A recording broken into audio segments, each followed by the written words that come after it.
Which of the following is most likely diagnosis? Okay, so right off the bat, it looks like a breast diagnosis question, which these can get kind of tricky. So, a 45-year-old woman presents to her primary care physician with a firm, irregular mass on the left breast. She reports a history of trauma to the area several months ago. On examination, mass appears to be non-tender and fixed to the surrounding tissue.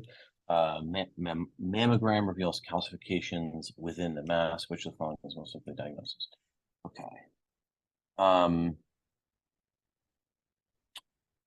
Something because of the trauma. If the trauma thing wasn't there, I'd go a different way. But the trauma, to me, I'm just remembering. It's like there's like some question with like a softball player, like the ball hits her breast, and then there's calcifications. Something's telling me fat necrosis. So I'm gonna see if I would change from that, but off the bat, I'd go, okay, so some sort of fat necrosis. Fibrocystic change is going to be very common, usually in like women under 45. Fibroadenoma. I can't remember exactly how to piece these together. Breast cancer does have calcifications, and I do not see any evidence for abscess. So Okay. I'd keep like fat necrosis on the board. I'd keep breast cancer on the board, and maybe even fibroadenoma. But the fibrocystic change is not fluctuating with menstrual cycle. It doesn't sound anything like an abscess to me.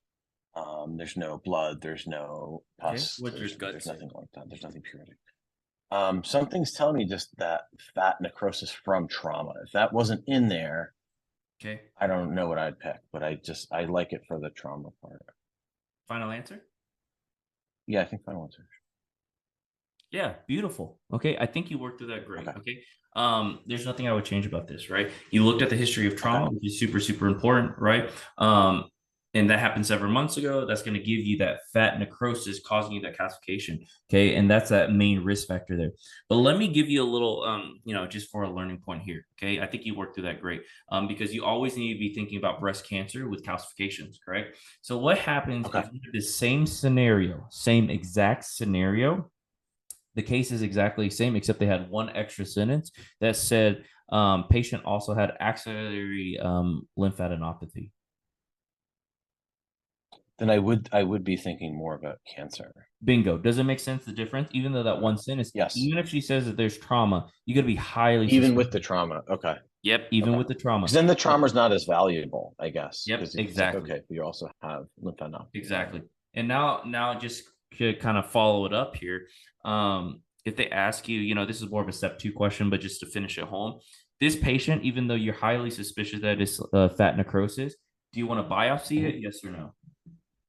I think the answer is FNA, right? Fine Yeah, needle you got to, right? yeah. Because you got to make sure you're Mhm. not missing cancer. You don't want to be like, oh, that's fat Right. necrosis. We're good, right? No, you got to Right. biopsy. Okay. You left Okay. fibroadenoma there.